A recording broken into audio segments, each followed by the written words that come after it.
Assalamualaikum warahmatullahi wabarakatuh.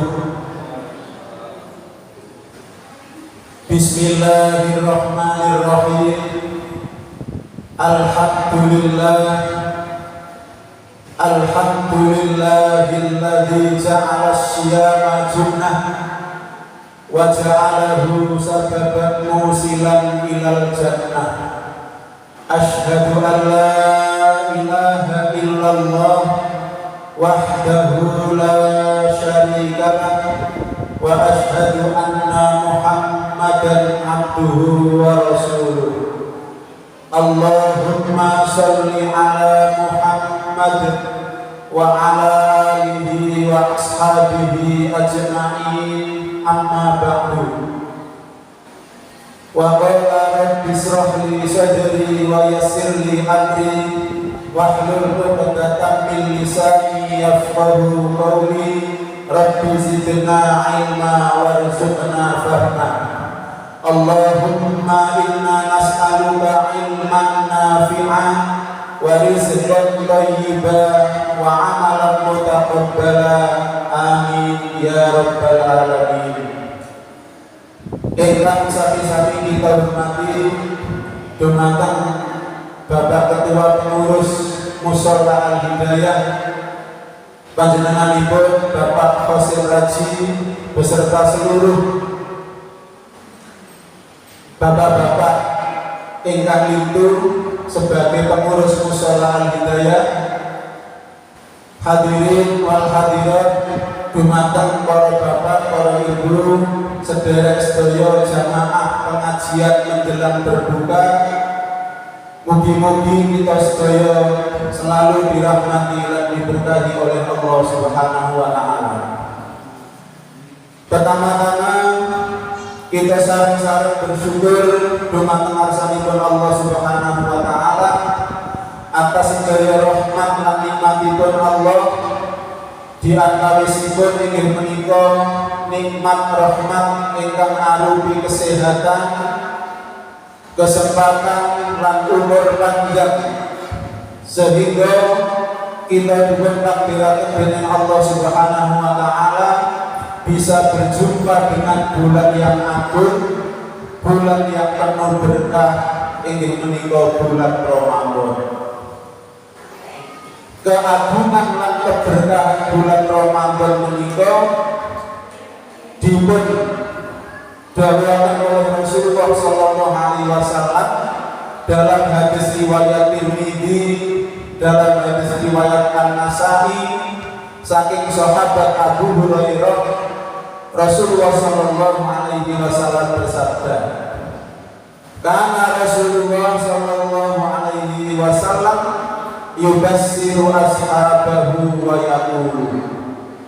Adalah Rasulullah sallallahu alaihi wasallam memberikan kabar gembira kepada para sahabat-sahabatnya, dan beliau bersabda, "Qad ja'akum syahrul Ramadan, syahrun 'azimun, syahrun mubarak."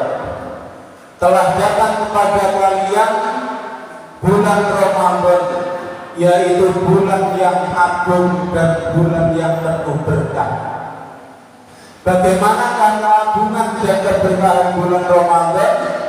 Rasulullah melanjutkan sabdanya, "Kataballahu alaikum siyamahu."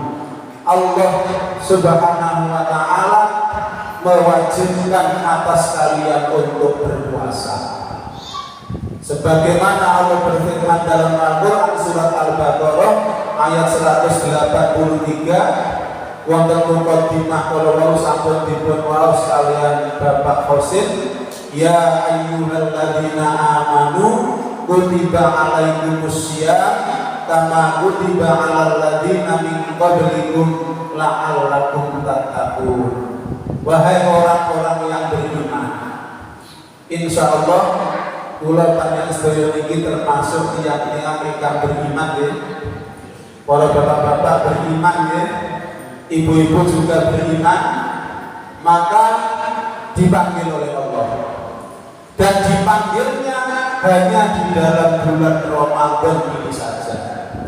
Untuk apa dipanggil oleh Allah? Untuk melaksanakan puasa di bulan Ramadan. Kataballahu alaikum siyamahu. Niki diantawisipun keagungan dan keberkahan bulan Ramadan. Salah jenipun wa fihi tuftahu abwabul jannah. Di dalam bulan Ramadan itu dibukakan pintu-pintu surga oleh Allah Subhanahu wa taala. Wa tughlaqu abwabul jahim, dan ditutup pintu-pintu neraka oleh Allah Subhanahu wa taala. Wa tudallus syayatin, dan setan-setan dibelenggu oleh Allah Subhanahu wa taala. Karena itu ketika di bulan Ramadan kula lan panjenengan sedaya niki dimudahkan oleh Allah untuk meningkatkan ibadah dan amal soleh. Semangat kita, kesungguhan kita untuk meningkatkan ibadah dan amal soleh ternyata di dalam bulan Ramadan dan di luar Ramadan itu berbeda. Kira apa? Nggih, monggo kita rasakan piyambak-piyambak. Kalau di dalam bulan Ramadan semangat kita, kesungguhan kita berada pada puncak tertinggi untuk meningkatkan ibadah dan amal soleh. Perdinopo ini termasuk salah satu keagungan dan keberkahan bulan Ramadan. Wonten malih diterusake dalam hadis ini, wa fihi turfa'ul dzunub. Di dalam bulan Ramadan itu dosa-dosa diampuni oleh Allah Subhanahu wa taala. Wa tudha'afus thawab, dan pahala-pahala kebaikan dilipat gandakan oleh Allah Subhanahu wa taala. Wa yustajabud du'a, dan doa-doa di dalam bulan Ramadan itu dikabulkan oleh Allah Subhanahu wa taala. Wa fihi lailatun khairun min alfi syahrin, dan di dalam bulan Ramadan itu terdapat satu malam yang lebih mulia, yang lebih baik daripada 1000 bulan. Maka barang siapa yang beribadah di dalam malam-malam Lailatul Qadar itu sungguh beruntung, karena mereka akan mendapatkan kemuliaan dan kebaikan yang lebih baik daripada 1000 bulan. 1000 bulan itu pun melewati umur kula panjenengan sedaya. Menawi dihitung tahun 1000 bulan itu kira langkung 83 tahun lebih 4 bulan. Kira-kira umur kula jenengan pinten, Pak? Wonten sing umur 80 tahun ini dereng wonten. Maka beruntunglah hamba-hamba Allah yang beribadah di dalam malam-malam Lailatul Qadar. Ya yusakumullahu fayunazzilu alaihi rahmah. Allah mengunjungi kalian di dalam bulan Ramadan itu dengan menurunkan, melimpahkan rahmat-rahmatnya. Fa innas saqiya man hurima fihi rahmatullah. Di akhir hadis Nabi ini, fa innas saqiya, maka sesungguhnya orang yang paling sengsara, orang yang paling celaka di dalam bulan Ramadan itu ialah orang-orang yang tidak mendapatkan rahmat Allah Subhanahu wa taala. Na'udzubillah min dzalik. Mugi-mugi dengan kita dipertemukan oleh Allah dalam bulan Ramadan ini, senantiasa Allah memberikan, melimpah ruahkan rahmat-rahmatnya datang kula lan panjenengan sedaya. Insya Allah sing angsal rahmat iki boten Pak Fido mawon. Senajan namine Pak Rahmat Fitardo. Kula jenengan ingkang boten namine rahmat, insya Allah kalau sungguh-sungguh di dalam meningkatkan ibadah dan amal kebaikan di dalam bulan Ramadan, insya Allah kita sedikit termasuk golongan orang-orang yang mendapatkan rahmat Allah Subhanahu wa Ta'ala. Para bapak, para ibu, jamaah pengajian menjelang berbuka Mushola Al-Hidayah rahimakumullah. Kalau mau sampai dipun aturaken dalam mukadimah bilih wonten kesempatan kajian sore ini kula diparingi tema supados menyampaikan materi tentang fenomena kesyirikan. Napa kalau mau temanya fenomena kesyirikan. Napa fenomena itu? Fenomena itu bisa diartikan suatu peristiwa, suatu kejadian yang sangat bisa diamati dan dipelajari. Itu namanya fenomena. Nah, syirik niki sudah menjadi fenomena. Mengapa kok syirik menjadi fenomena? Nah, niki sing perlu kita pelajari santai-santai.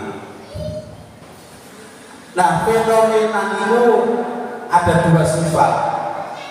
Yang pertama ada fenomena yang bersifat alamiah.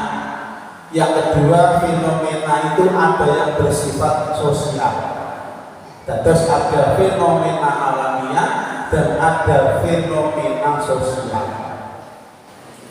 Kejadian-kejadian peristiwa yang bersifat alamiah itu banyak.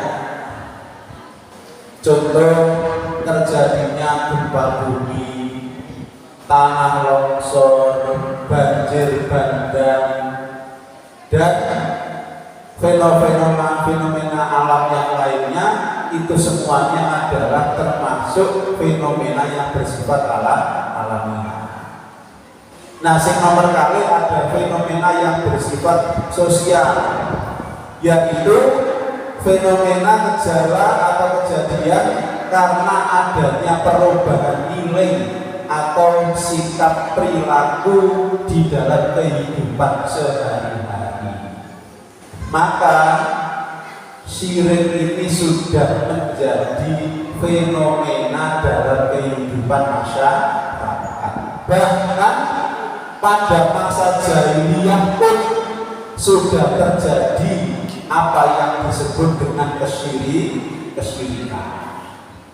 Jamaah sekalian rahimakumullah, sesungguhnya semua manusia itu terlahir dalam keadaan percaya bahwa Tuhannya adalah Allah. Kalau suri malih, sedaya manusia ini pada dasarnya terlahir itu dalam keadaan percaya bahwa Tuhannya adalah Allah Subhanahu wa Ta'ala. Berarti sejak dilahirkan itu manusia punya bekal yang disebut dengan fitrah. Wonten ing Quran itu disebutaken roh kita ini, roh ketika kita berada di dalam kandungan ibu belum terlahir, roh kita ini sudah disumpah oleh Allah. Alastu bi rabbikum, wahai roh, apakah kalian mengakui bahwa aku ini Tuhan kalian? Allah bersumpah kepada roh kita masing-masing sakderenge kula jenengan terlahir dari rahim ibu. Wahai roh, apakah kalian menyaksikan, apakah kalian mengetahui, atau kalian mengakui bahwa aku adalah Tuhanku? Terus pun dijawab roh, qalu bala syahidna. Roh kula jenengan sedaya jawab di hadapan Allah Subhanahu wa Ta'ala, nggih tentu ya Allah, kula nyakseni bilih panjenengan niku pangeran kula. Nah niki apesipun saben-saben manungsa niki terlahir mempunyai bekal ingkang disebut-sebut kalian keadaan fitrah. Maka kemudian Rasulullah bersabda, kullu mauludin yuladu alal fitrah. Saben-saben bayi sing dilairno iku lahir dalam keadaan fitrah, suci. Artosipun apa? Dalam keadaan mengakui, menyaksikan bahwa Tuhannya adalah Allah Subhanahu wa Ta'ala.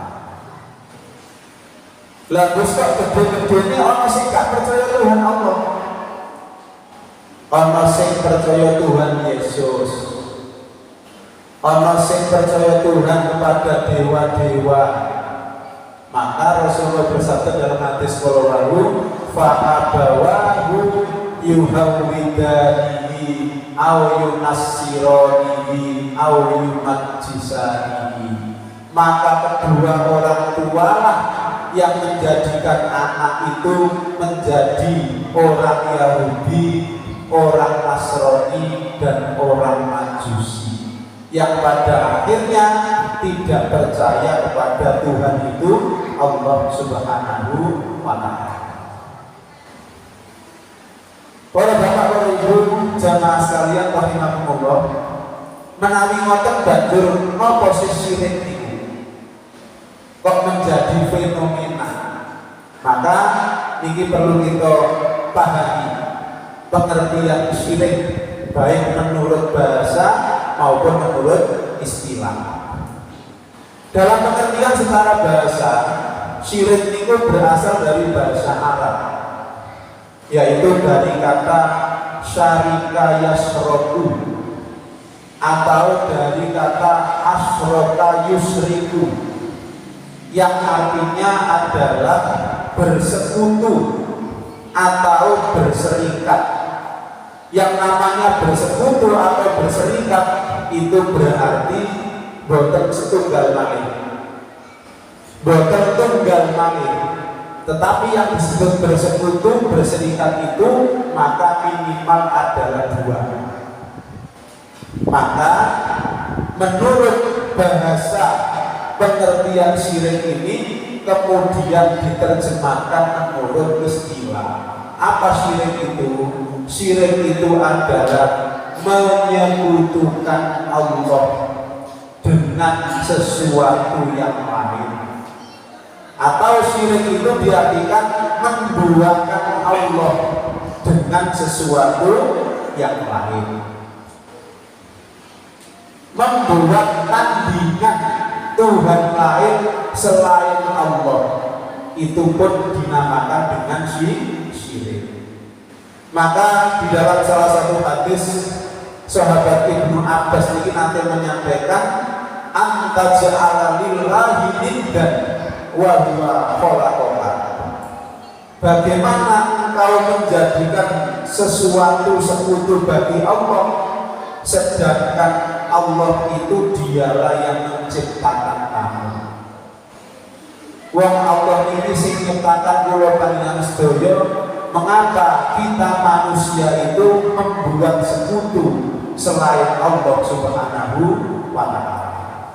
Maka para ulama dalam hal ini menyimpulkan yang disebut dengan syirik itu ialah menyamakan makhluk dengan Allah Subhanahu wa Ta'ala, baik dalam perkara uluhiyah, rububiyah, maupun nama dan sifat-sifat Allah Subhanahu wa Ta'ala. Itulah yang dinamakan dengan syirik utawi kesyirikan. Kemudian ada berapa macam syirik itu? Para ulama memberikan pendapatnya bahwasanya syirik itu dibagi menjadi dua. Yang pertama ialah asyirkul asghar, dan yang kedua adalah asyirkul akbar, utawi asyirkul akbar dan asyirkul asghar. Yang pertama ialah asyirkul akbar, syirik yang besar. Seperti Ibnu Qayyim al-Jauziyah, Imam Ibnu Hajar al-Asqalani, mereka berpandangan bahwa yang disebut dengan syirik besar itu ialah syirik yang berkaitan dalam hal keyakinan, akidah kita dumateng ngarsanipun Allah Subhanahu wa taala. Itu dimasukkan dalam kategori syirik akbar utawi syirik besar. Di antaranya apa? Yang termasuk syirik akbar itu antara lain meyakini adanya Tuhan selain Allah. Enten apa boten Pak? Seseorang itu meyakini ada Tuhan selain Allah. Enten. Dan itu telah berbuat syirik. Maka kalau kita ini benar-benar sebagai orang yang mengakui bahwa satu-satunya Tuhan itu adalah Allah, maka kita harus mampu menghilangkan seluruh Tuhan-Tuhan selain Allah. Mulanya lawan syirik itu apa? Tauhid. Dan lafaz tauhid itu apa? Lafaz tauhid itu apa Pak? La ilaha illallah. Tidak ada Tuhan selain Allah. Maka kalau kita ini benar-benar sebagai orang yang hanya bertuhankan Allah, kita harus mampu menghilangkan, kita harus dapat menyingkirkan Tuhan-Tuhan yang lain selain Allah. Maka kita tidak berbuat kesyirikan. Sebaliknya, orang yang mengakui, meyakini ada Tuhan selain Allah, maka itu adalah termasuk perbuatan syirik, dan itu tergolong dosa atau syirik besar. Sing nomor kali termasuk asyirkul akbar itu adalah menyekutukan Allah dengan makhluk ciptaannya, menyamakan Allah dengan makhluk ciptaannya. Padahal Allah itu tidak ada yang menyerupai, dan Allah itu tidak ada yang menyamai. Tenggene Quran surat Al-Ikhlas ayat yang terakhir, walam yakul lahu kufuwan ahad, dan tidak ada satupun yang menyerupainya, dan tidak ada satupun yang menyamainya, menyamai atau menyerupai Allah Subhanahu wa ta'ala. Tidak ada. Termasuk juga asyirkul akbar menurut para ulama itu ialah meminta pertolongan, tapi minta pertolongannya kepada selain Allah. Enten apa boten? Tiang sing mohon pertolongan tapi tidak kepada Allah. Enten. Biasanya minta pertolongan datang sinten Pak? Dukun. Datang ke dukun, datang ke paranormal, datang ke tempat-tempat yang dianggap keramat, dan macam-macam. Minta pertolongan kepada selain Allah. Ini termasuk perilaku perbuatan syirik dan termasuk digolongkan dalam asyirkul akbar. Mulane kula jenengan iki hati-hati Pak, Masya Allah. Ayo sing hati-hati. Kadang-kadang dilanda sedikit masalah, rumpet dan keluarga, rumpet dalam kehidupan, lho mboten niku boten mlayu nang Allah ditulungi.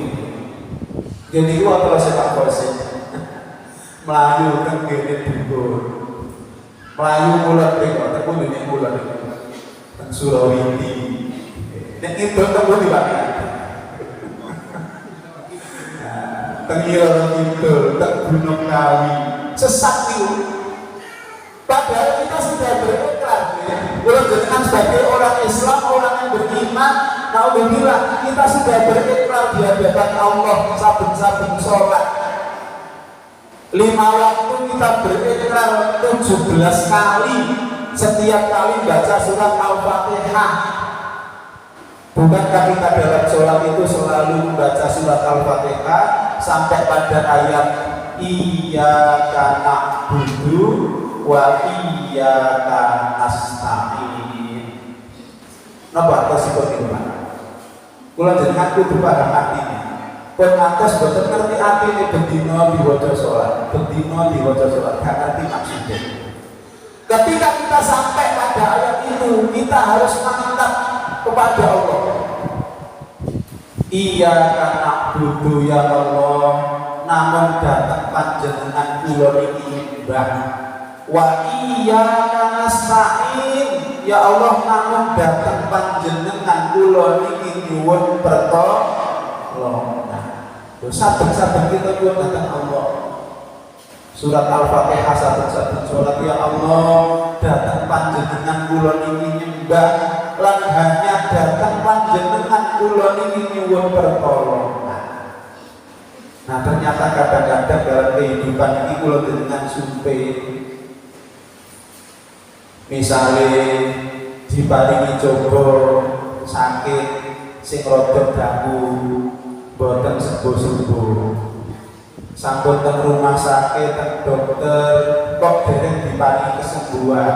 Kadang-kadang menungso niki pengen nyoba jalan pintas, iki kok gak waras-waras iki opo? Anggona loro digawe-gawe wong. Tak takokne loro sana. Oh, ditakokno. Mula niku wau. Takon kidul meko. Dijawab kalih sing kula panjenengan kanthi. Oh, iku nek omahmu iku lho rada ana apa-apa wae kan terjadi. Terjadi apa boten ngerti? Pun atas Pak, pun atas jamaah masjid, pun atas jamaah al-hidayah, itu adalah bagian dari perbuatan syirik. Sakit itu yang memberi sakit. Allah, ada nggak orang yang bisa menyakiti memberi sakit orang lain? Sakit itu dari Allah. Yang maha menyembuhkan sakit Allah. Yang maha menyembuhkan Allah. Panang digawa orang mari tak waras, derek wajine sembuh. Allah belum memberi kesembuhan. Ikhtiar Pak, iya ikhtiar, tapi ikhtiarnya jangan salah jalan. Jangan salah alamat sing mengarah kepada kesirikan. Burung mesti waras wae wis mesti dosa. Ngoten nggih. Burung mesti waras. Dosa yang mesti mergo termasuk perbuatan syirik. Yakinlah bahwa Allah itu yang memberi penyakit, maka Allah lah yang memberikan kesembuhan. Allah dawuh teng Quran surat Asy-Syura ini berbunyi, wa idza maridtu fahuwa yashfin, dan apabila aku sakit maka dialah Allah yang menyembuhkan. Nah, ini termasuk hal yang perlu kita hati di dalam menjalani kehidupan kula jenengan iki. Jangan sampai kita ini tergelincir ke dalam perbuatan syirik. Malih berkaitan kalian sakit. Mulane nek ana wong lara, dungane menjenguk orang sakit berpundi sing diajarkan oleh Allah, oleh Rasulullah. Rasulullah itu ngajari donga. Menawi kula jenengan menjenguk orang sakit, jangan lupa didoakan. Allahumma rabban nasi adhibil ba'si isfi antas safi la shifaa illa shifauka shifaan la yughadiru saqama. Boten sakit Pak, boten apa. Terus pun dene menawi kula donga cara Jawa mawon asal. Monggo. Tapi kita berusaha apa donga mawon. Napa pentingnya? Di dalam doa tadi itu loh, Masya Allah. Allahumma rabban nas, ya Allah wahai Tuhan yang manusia, adhibil ba'si, hilangkan penyakit ini. Isfi, sembuhkanlah ya Allah. Antas syafi, engkaulah yang maha memberi penyembuhan. Sinten sing maringi kesembuhan? Allah subhanahu wa ta'ala. Antas syafi, la shifa'a illa shifa'uka. Tidak ada yang menyembuhkan kecuali kesembuhan yang datang dari panjenengan ya Allah. Shifa'an la yughadiru saqama, kesembuhan yang tidak akan pulih lagi sakitnya. Terus mengatakan Rasulullah mulangi donga ningali menjenguk orang sakit. Oke. Termasuk di syirik akbar itu menurut para ulama ialah menyembah Tuhan selain Allah. Sudah jelas, menyembah patung, menyembah berhala, menyembah dewa-dewa, yang itu adalah selain Allah disembah. Termasuk juga menurut para ulama ini digolongkan dalam syirik besar itu adalah menyembelih hewan kurban untuk dipersembahkan kepada selain Allah. Itu adalah termasuk perbuatan syirik besar. Enten apa betul menyembelih hewan kemudian disembahkan kepada selain Allah? Enten. Kadang-kadang menyembelih kerbau, menyembelih sapi, kemudian hewan kurbannya itu sebagian dibawa ke tempat mana. Enten istilah sedekah bumi, sedekah laut, dengan keyakinan kepercayaan kalau disembelihkan itu dipasang kepala kerbaunya, kepala sapinya, kemudian